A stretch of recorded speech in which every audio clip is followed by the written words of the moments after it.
एक बार एक छोटी सी बच्ची हाथ में मिट्टी का गुल्लक लेकर भागती हुई एक दुआओं की दुकान पर गई। वो काफी देर तक वहाँ पर खड़ी रही, लेकिन दुकानदार का ध्यान उस पर गया ही नहीं, क्योंकि और भी बहुत सारे लोग खड़े हुए थे। उसने दुकानदार को कई मर्तबा बुलाया, वहाँ पर भीड़ इतनी थी कि दुकानदार का ध्यान उस पर गया ही नहीं। और फिर उस बच्ची को थोड़ा सा गुस्सा आया तो उसने अपनी मिट्टी की गुल्लक लेकर जोर से उसके काउंटर पर रख दी, जिसकी वजह से वो दुकानदार और वहाँ पर जो लोग खड़े थे सारे उस बच्ची को देखने लग गए। फिर उस दुकानदार ने बच्ची से पूछा कि बेटे तुम्हें क्या चाहिए। वो बड़े ही भोलेपन से बोली कि मुझे एक चमत्कार चाहिए। ये सुनकर दुकानदार को कुछ समझ नहीं आया और ना ही वहाँ पर जो लोग खड़े थे उनको कुछ समझ आया। वो सब उस बच्ची की तरफ देखने लग गए। फिर दुकानदार ने उस बच्ची से बोला कि बेटे चमत्कार तो यहाँ नहीं मिलता। तो उस बच्ची को लगा कि वो उससे झूठ बोल रहा है। तो बच्ची ने बोला कि मेरे गुल्लक में बहुत सारे पैसे हैं, आप बताओ आपको कितने पैसे चाहिए, लेकिन मैं आज यहाँ से चमत्कार लेकर ही जाऊंगी।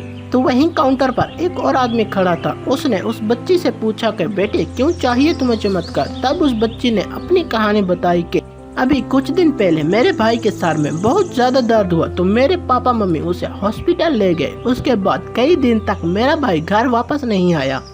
तो मैंने कई बार अपने पापा से पूछा, लेकिन उन्होंने कुछ नहीं बताया। उन्होंने बार बार यही बोला कि वो कल आ जाएगा, लेकिन वो आ ही नहीं रहा था। तो मैंने देखा कि मम्मी रो रही है और पापा मम्मी को कह रहे थे कि उसकी दुआओं के लिए और उसके इलाज के लिए जितने पैसे चाहिए उतने मेरे पास नहीं है, अब उसे कोई चमत्कार ही बचा सकता है। तब मुझे लगा कि अगर मेरे पापा के पास इतने पैसे नहीं है तो क्या हुआ, मेरे पास तो है। तो मैंने जितने भी पैसे जोड़ रखे हैं वो सारे लेकर मैं इस दुआओं की दुकान पर ले आई हूँ।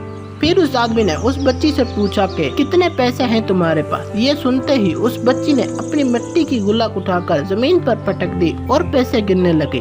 थोड़ी देर बाद उस बच्ची ने सारे पैसे अपने हाथ में इकट्ठे किए और बोली कि मेरे पास पूरे 19 रुपए हैं। वो जो आदमी वहाँ पर खड़ा था वो थोड़ा सा मुस्कुराया और बोला कि अरे तुम्हारे पास तो पूरे पैसे हैं, इतने का ही तो आता है चमत्कार। ये सुनकर वो बच्ची बहुत खुश हुई और बोली कि चलो मैं तुम्हें अपने पापा के पास ले चलती हूँ। बाद में पता चला कि वो आदमी कोई आम आदमी नहीं था, बल्कि एक बहुत बड़ा न्यूरो सर्जन था और उसने सिर्फ 19 रुपए में उसके भाई की सर्जरी की और कुछ दिन बाद वो ठीक होकर अपने घर वापस आ गया। फिर कुछ दिन बाद वो चारों एक साथ बैठे हुए बातें कर रहे थे तो उसकी मम्मी ने उसके पापा से पूछा कि अब तो बता दो कि ये चमत्कार आखिर हुआ कैसे। तो उसने अपनी बेटी की तरफ देखा और बोला कि ये चमत्कार मैंने नहीं बल्कि इसने किया है।